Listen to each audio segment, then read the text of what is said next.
afternoon. It's Saturday, May 1st, here at SpaceX's headquarters in Hawthorne, California. We are coming to you live as we await for Dragon Resilient spacecraft to depart from the International Space Station and make its way back to planet Earth. Good afternoon. It's Saturday, May 1st, here at SpaceX's headquarters in Hawthorne, California. We are coming to you live as we await for Dragon Resilient spacecraft to depart from the International Space Station and make its way back to planet Earth. We do expect Dragon Resilience to push away from the space station at about 5:35 p.m. Pacific time with our Crew 1 astronauts, three from NASA, Mike Hopkins, Victor Glover, Shannon Walker, and from Japan Aerospace Exploration Agency astronauts Soichi Noguchi. My name is Andy Tran. I'm a production supervisor here at SpaceX. I'm very excited to be bringing you live coverage of the Crew Dragon completing its second trip to the space station with people on board as NASA's first official long-duration mission of our Commercial Crew program. Joining me today is NASA's Public Affairs Officer, Leah Cheshire. Leah, how are you doing today? Hey, Andy, I'm doing awesome because you can't be anything else than that whenever you're excited about bringing some people home from space. So once Dragon departs station, the crew's flight home is expected to last roughly 6.5 hours and include 4 departure burns that move Dragon away from station and 1 final deorbit burn. Dragon is targeted to splash down off the coast of Panama City, Florida in the Gulf of Mexico at 11:56 p.m. Pacific or 6:56 GMT, followed by the crew getting picked up at sea by one of SpaceX's recovery vessels. Now, the crew have been up there for quite a while. The mission began on November 15th of last year. Just a heads up, we saw something small, silver, float towards the airlock, bottom of the airlock behind you from Soichi's suit. So what we heard was those beeps are Quindar tones, and that is the core or the crew operations resource engineer communicating to the astronauts.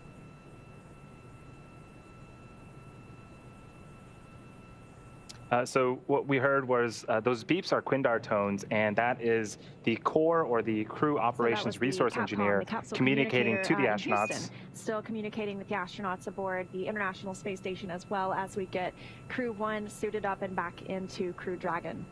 And we'll try to pause to make sure that everyone can hear those communications. So that was the Capcom, the capsule communicator in Houston, still communicating with the astronauts aboard the International Space Station, as well as we get Crew 1 suited up and back into Crew Dragon. And we'll try to pause to make sure that everyone can hear those communications. But this mission began last November on the 15th. Which direction was it flying? Oh, I found it. Thank you. Glad to be of help. And I think So this mission began last November on the 15th. On the big loop 2 of the 4. SpaceX here. I wanted to confirm, do you want us to replace the batteries or do you want us to leave the ones that are and I think the control panel lighting batteries that are installed now are the newest of the 2 of the 4, but I just wanted to confirm, do you want us to replace the batteries or do you want us to leave the ones that are currently installed? Between teams here on the ground in Mission Control Hawthorne and in Mission Control Houston, with both the crew on the International Space Station that will remain once Crew 1 departs today, and the Crew 1 astronauts themselves. So as you can hear, there are a lot of checks underway right now between teams here on the ground in Mission Control Hawthorne and in Mission Control Houston, with both the crew on the International Space Station that will remain once Crew 1 departs today, and the Crew 1 astronauts themselves. So it's just those final checks that have to happen as we're getting ready for hatch closure coming up here shortly. And on screen, that is a view command was transferred over from the International Space Station. That is Soichi Noguchi suiting up. And Walker will have probably already He and Shannon Walker will go ahead and suit up outside, and that's Aki Hoshide next to him. That's the new space station commander. Command was transferred over to him from Shannon Walker, who's also departing today. And Walker will have probably already suited up at this point. They will ingress the vehicle already in their suits, and Mike Hopkins and Victor Glover will suit up after. SpaceX on Big Loop 4, answer. Copy. Yes, we concur. You swapped those for port reload, and those ones that you have in there are good to go. You can skip that step in 2.103. And SpaceX, go ahead on the big loop, and you guys are coming in a little bit scratchy. Thank you. Copy. Yes, we concur. You swapped those for port reload, and those ones that you have in there are good to go. You can skip that step in 2.103. Okay, copy. We'll leave as is. Thank you.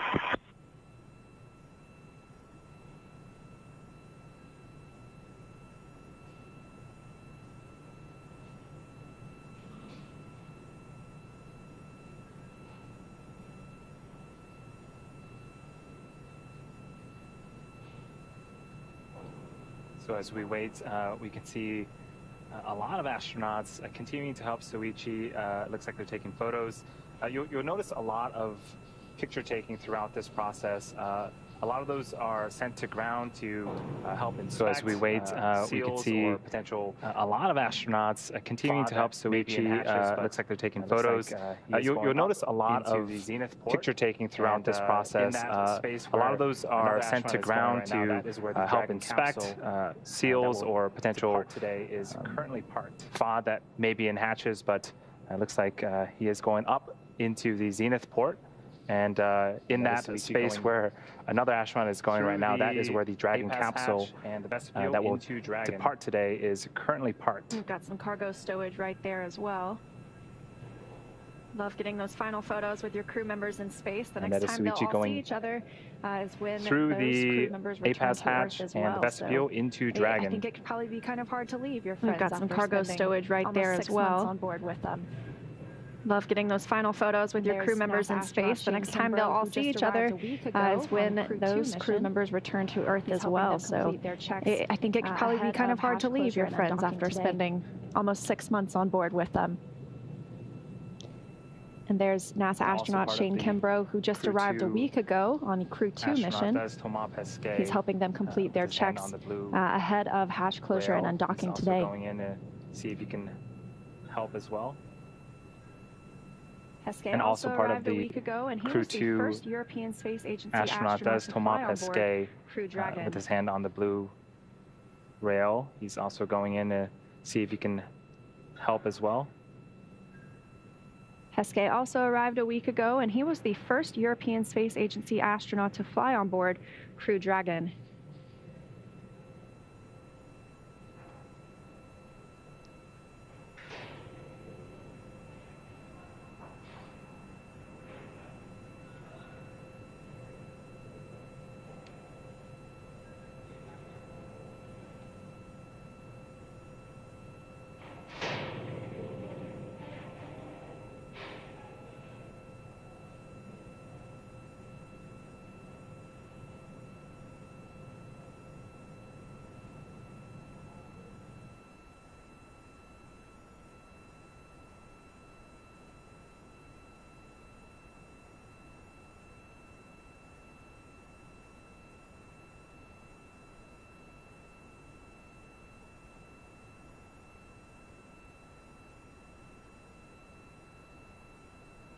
In this view from the inside of the International Space Station, the Kibo module, the Japanese Aerospace Exploration Agency module, and you can see a lot of those stickers there tell us a little bit about the history of who's been on board. You've got some crew member signatures and sentiments. In this view from the inside of the International Space Station, the Kibo module, the Japanese Aerospace Exploration Agency module, and you can see a lot of those stickers there tell us a little bit about the history of who's been on board. You've got some crew member signatures and sentiments.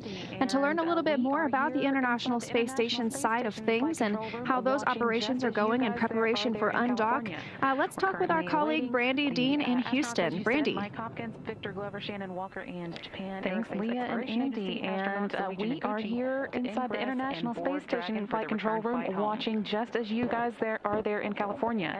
We're currently awaiting the astronauts, as you said, Mike Hopkins, Victor Glover, Shannon Walker, and Japan Aerospace Exploration Agency astronaut Soichi Noguchi to ingress and board Dragon for their return flight home.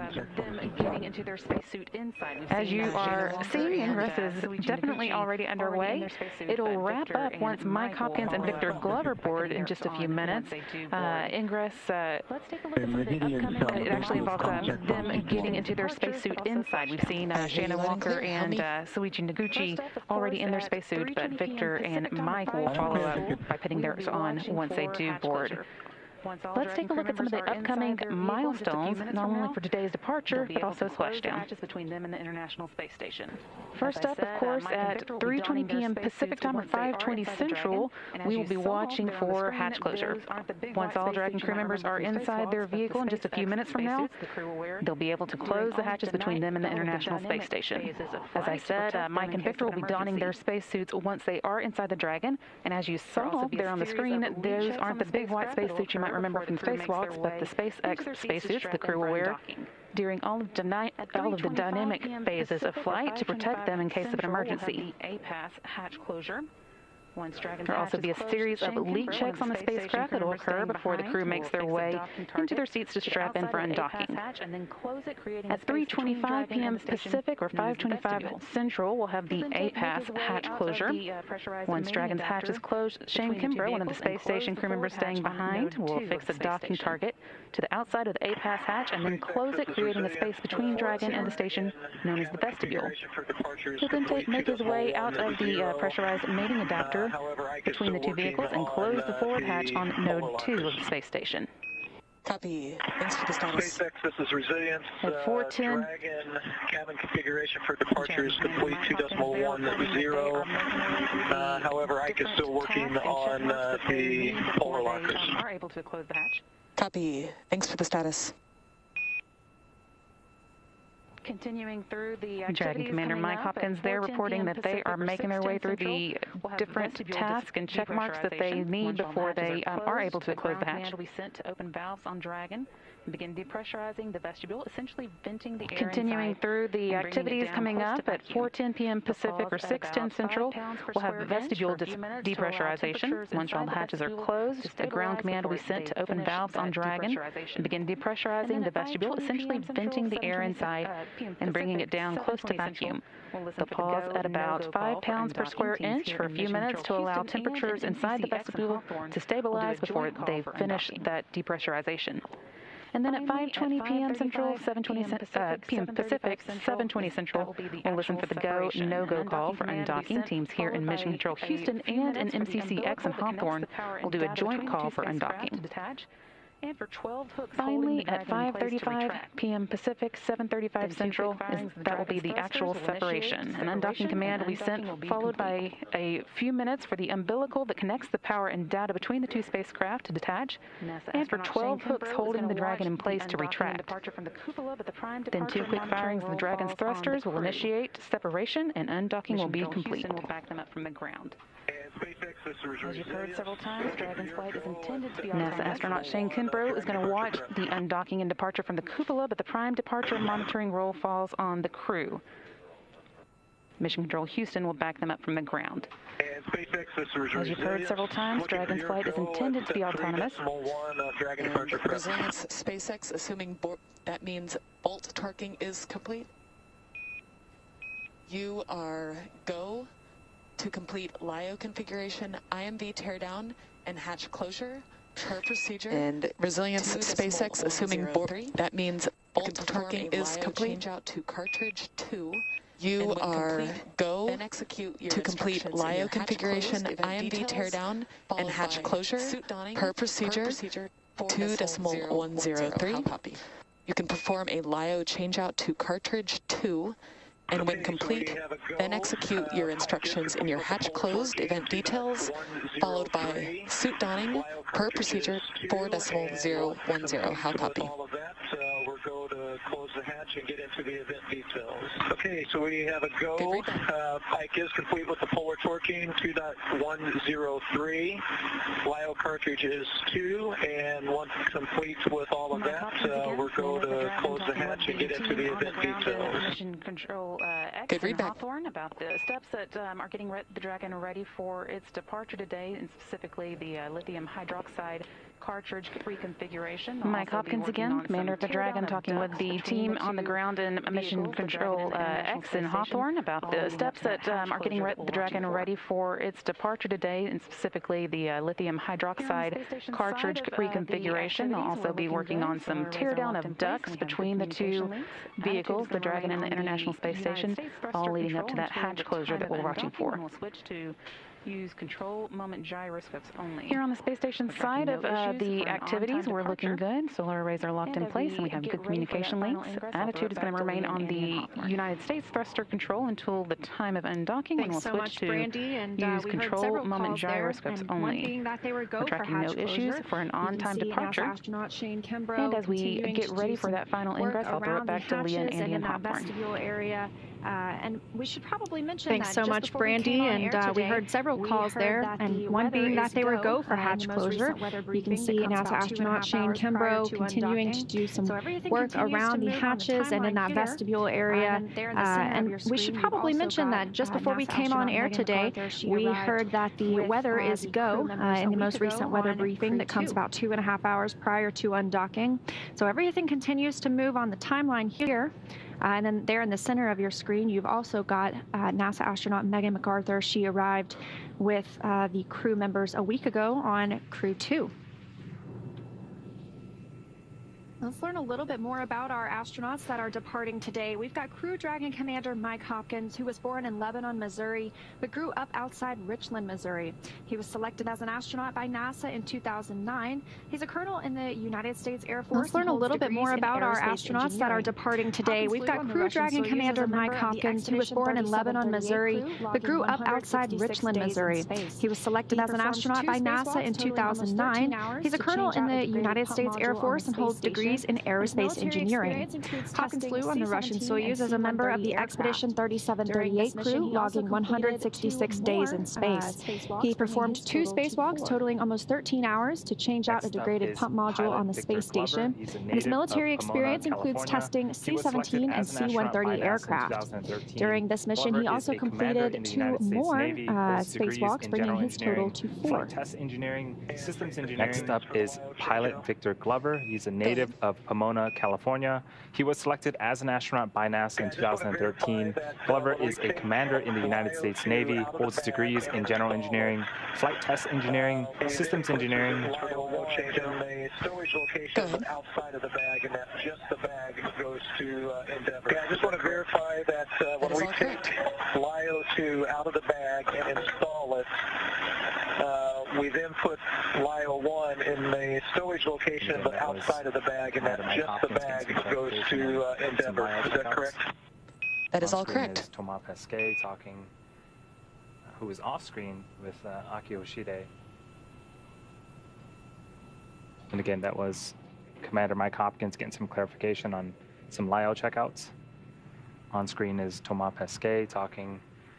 So Glover, was off the pilot, as I was mentioning, he holds degrees in general engineering, flight test engineering, systems engineering, and military operational art and science. He has extensive military test flight experience, was a test pilot for the FA-18 Hornet. So Glover, the pilot, as I was mentioning, he holds degrees in general engineering, flight test engineering, systems engineering, and military operational art and science. He has extensive military test flight experience, was a test pilot for the FA-18 Hornet, the Super Hornet, and EA-18G Growler. He has accumulated 3,000 flight hours in more than 40 aircraft, over 400 carrier arrest landings, and 24 combat missions. This was actually his first space flight, and also a fun fact, yesterday was his birthday, so he gets an exciting birthday week, and he gets to spend part of it in space, and also the other part back on Earth. What more could you ask for? Happy belated birthday, Victor Glover. His crew member, mission specialist Shannon Walker, is from Houston, Texas. She was selected as an astronaut by NASA in 2004 and is a doctor of philosophy in space physics. Walker flew on the Russian Soyuz as a flight engineer for Expedition 2425 aboard the International Space Station in space for 163 days. During that mission, she was the robotics operator supporting 3 contingency spacewalks to remove and replace a failed module, a failed pump module specifically, on the space station. Shannon is also one of only a few dozen people to be both an astronaut and an aquanaut, having spent 13 days underwater during NASA's Extreme Environments Mission Operations 15, aptly called NEMO 15. During the mission, she lived inside the world's only research station, Aquarius, which sits at 60 feet beneath the ocean surface and just down the road off the coast of Key Largo. Dragon vehicle just earlier. He was selected as an astronaut by Japan in last but certainly not least, mission specialist Soichi Noguchi is from Yokohama, Kanagawa, Japan. We saw him donned in his spacesuit and enter the Dragon vehicle just earlier. He was selected as an astronaut by Japan in 1996, has degrees in aeronautical engineering, and is a doctor of philosophy in advanced interdisciplinary studies. Noguchi has logged a total of 177 days in space, having flown on the STS-114 on the Space Shuttle Discovery and on the Russian Soyuz as a member of the Expedition 22-23 crew. And while on STS-114, he became the first Japanese astronaut to perform spacewalks on the International Space Station, completing 3 spacewalks totaling 20 hours. He's also one of very few people that have flown on 3 different spacecrafts, the Shuttle, Soyuz, and now Dragon. Brazilian flyout swap out occurred at 10:25. Copy 10:25, thanks.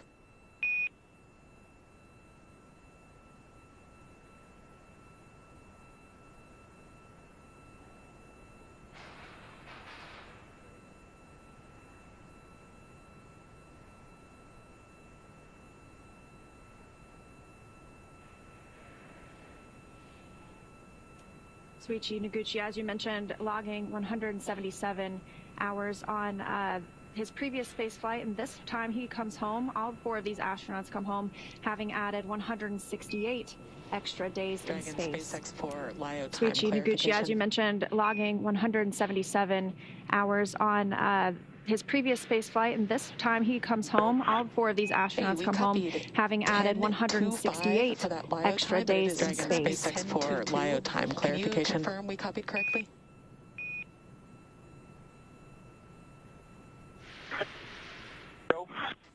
Hey, we copied 10:25 for that LIO time, but it is currently 10:22. Can you confirm we copied correctly?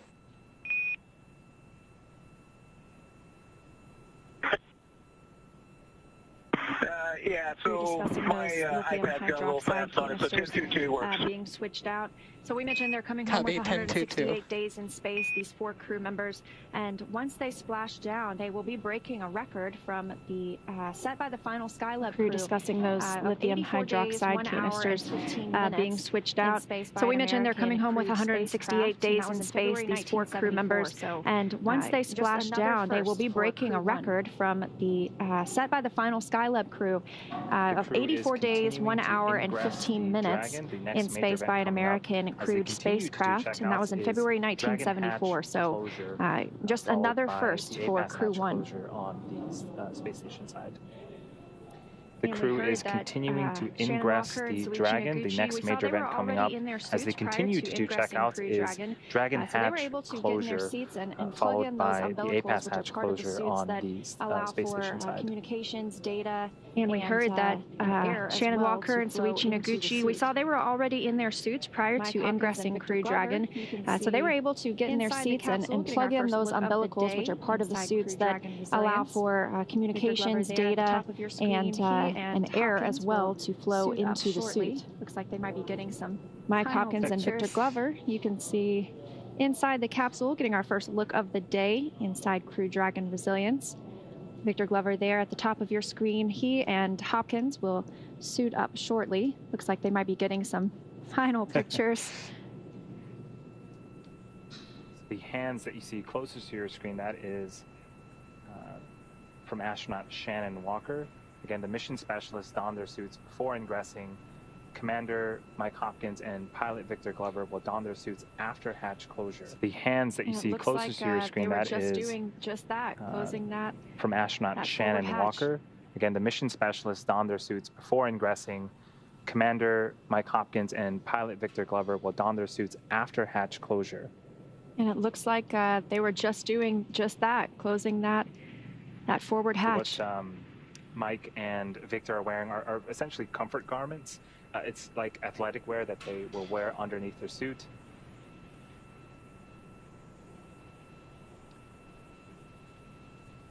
So what Mike and Victor are wearing are essentially comfort garments. It's like athletic wear that they will wear underneath their suit.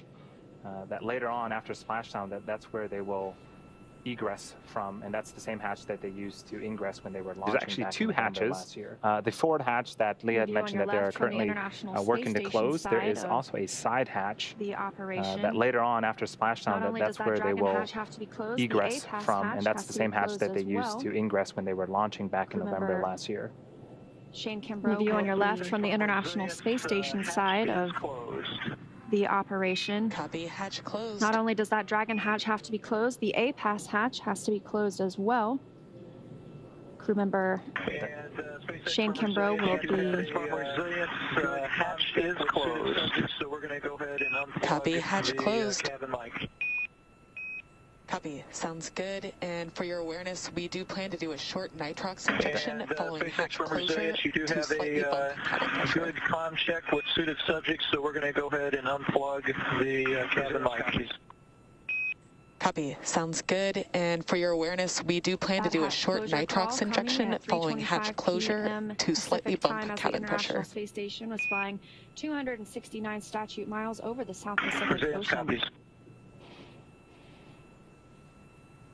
We also heard the call that hatch closure call coming at 3:25 p.m. Pacific time as the International Space Station was flying 269 statute miles over the South Pacific Ocean. All the avionics and electronics they need, including the comms. It also provides. We also heard the call that they have good comms in their suits. Again, as Leah mentioned, there's an umbilical on the right thigh of the suit that will give the suit all the avionics and electronics they need, including the comms. It also provides air and gases. Later on, as you know, the breathable air that the Dragon's capsule re-enters the Earth's atmosphere, it gets exceedingly hot, and so there is nitrox purge through the astronauts nice and cool, and nitrogen oxygen, very similar to the breathable air that we have here on Earth.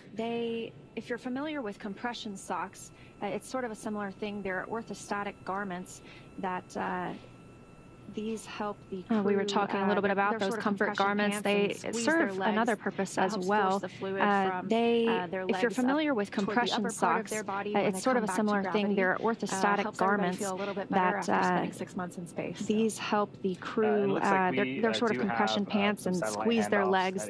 That helps force the fluid from their legs up toward the upper part of their body when they come back to gravity. Helps everybody feel a little bit better after spending 6 months in space. And so we and it looks like we do have some satellite handoffs that is to be expected. They're part of the tracking data and relay satellites that are stationed, I believe, in geostationary orbit, 22,000 miles above the Earth's surface. And so we expect them. We should get communications and video back here shortly. That is a view of mission control in Hawthorne, just to my left. But as you mentioned, you've got SpaceX Hawthorne the team here continues to support Dragon departure and docking, and eventually splashdown later on tonight. Yeah, we should expect to get that communications back in just under 2 minutes now. But as you mentioned, you've got SpaceX Hawthorne there, and we heard from Brandy Dean earlier in Mission Control Houston. The teams are still in joint operations, meaning they're working together, ensuring the safety and the proper execution of everything that happens today. And that'll occur until the vehicle Crew Dragon is outside of the approach ellipsoid. At that point, the International Space Station teams will continue monitoring the International Space Station as they do 24 hours a day, 365 days a year. And teams here in Hawthorne will be focused on Crew Dragon itself. It's going to be a little different after we. So this Crew 1 team, they launched November 15th of last year. It took them about 27 hours to get from Earth to the International Space Station and dock and open a hatch. Today is going to be a little different. After we undock, it'll take about 6.5 hours from the International Space Station, to deorbit, re-enter the Earth's atmosphere, and eventually splash down in Panama City, off the coast of Panama City, in Florida. So quite a bit of difference there. The return duration can take anywhere from 6 to upwards of 30 plus hours. Yeah, today it's going to be a nice short one for the astronauts. They don't have to wait too long. There's a lot of things that go into the time of return, the duration of the return, but it's all for the comfort and safety of the astronauts. So yeah, today it's going to be a nice short one for the astronauts. They don't have to wait too long in the resilient space capsule. Pretty impressive, if you ask me. You can't really drive across the state of Texas in 7 hours, but you can make it from the International Space Station back down to Earth. And some of those factors that we were discussing that play into the length of a return can be, a lot of times we see crew sleep. And we want to make sure that the crew are rested and able to monitor the vehicle as it returns. And of course, Crew Dragon is fully autonomous, but we want to just allow them to keep an eye on it and not get too tired as they step through those procedures. So that definitely played in their favor today. Hopkins and the pilot Victor Glover will don their spacesuits. So a little bit more about the suits themselves. They are custom-made one-piece suits. So the next stop is for now that the Dragon hatch is closed. It's like a onesie. The commander Mike Hopkins and the pilot Victor Glover will don their spacesuits. So a little bit more about the suits themselves. They are custom-made one-piece suits. The gloves, the boots, the helmets are all integrated into the suit. So effectively, it's like a onesie. You kind of get in and everything just zips up, and then the umbilical that I mentioned earlier will pressurize it and give all of the electronics that they need for the suit to be able to communicate from space to ground. The helmet itself is 3D printed nylon, and the outside of it is made up of a few different materials. The gray material is Nomex, which is related to nylon, just a little bit different. It has some additional properties that the astronauts definitely would enjoy. It includes a sort of temperature resistance and radiation resistance and chemical resistance as well. And the white part is Teflon, I believe. Commercial crew program manager Steve Stitch from Houston. Steve, but each of the and we're hoping you could suits give are custom made to each of the astronauts. And as we continue to get crew ready to depart the space station, we are now joined by NASA's Commercial Crew Program Manager, Steve Stitch from Houston. Steve, thanks for popping in, and we're hoping you could give us some insight to the steps NASA and SpaceX have taken to get ready for tonight's return. We've spent a lot of time over the last week or so. Okay, hey, thank you very much. It's great to be here. It's pretty exciting to watch the crew getting ready to undock here in just a little bit under 2 hours. We've spent a lot of time over the last week or so getting ready to come home. One of the big factors has been weather and trying to find the right circumstances and situation to bring the crew home. So what we typically do is we start looking at weather. We were originally going to undock and land on Wednesday, and so around Monday we started looking at the trends in the weather and evaluating all the different sites and trying to find the best option to come home. And so, it's taken a little while to find that optimal weather. Really what we're looking for is winds under about 6 to 8 miles per hour in that range. And so we've been looking at the sites over the last few days, and it turns out that the best site over the last 3 days or so has been this Panama City site, and so that's really one of the things we've been doing.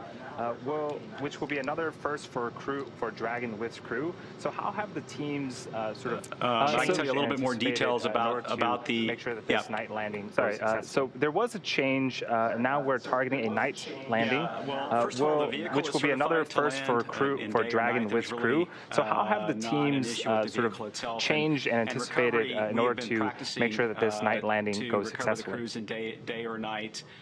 We knew that. Well, first of all, the vehicle is certified to land in day or night. There's really not an issue with the vehicle itself. And recovery, we have been practicing to recover the crews in day or night. We knew that when you look at kind of how we've set up the program, we have crew rotation missions in April and October, and we pick those months for weather. And so in either of those months, we can have both daylight or night opportunities.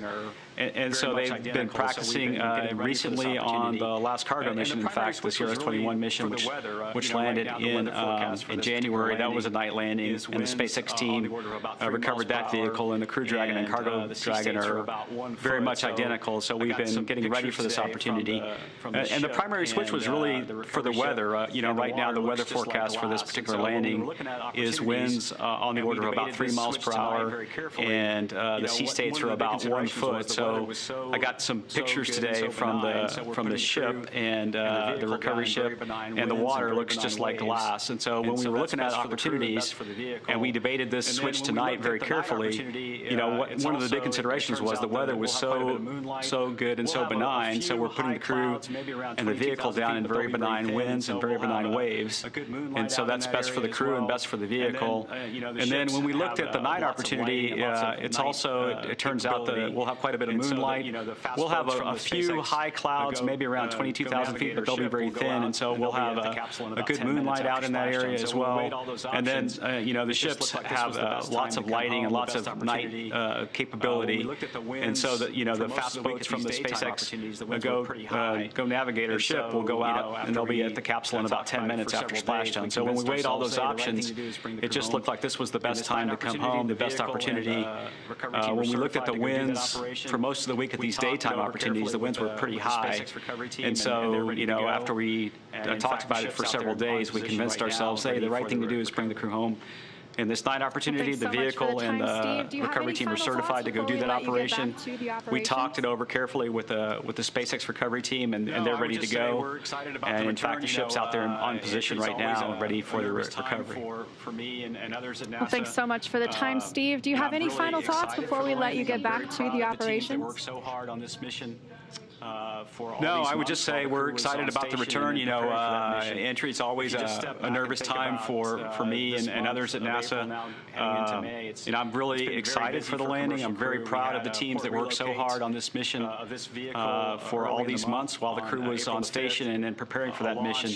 If you just step back and think about this month of April now heading into May, it's been very busy for commercial crew. We had a port relocate of this vehicle early in the month on April the 5th. A launch not very many days ago now, just a little over a week ago on April the 23rd, and then now this return and landing for the Crew 1 vehicle and crew, and it's just an exciting time. I can't thank the teams enough for all their hard work at SpaceX, at NASA, across the country.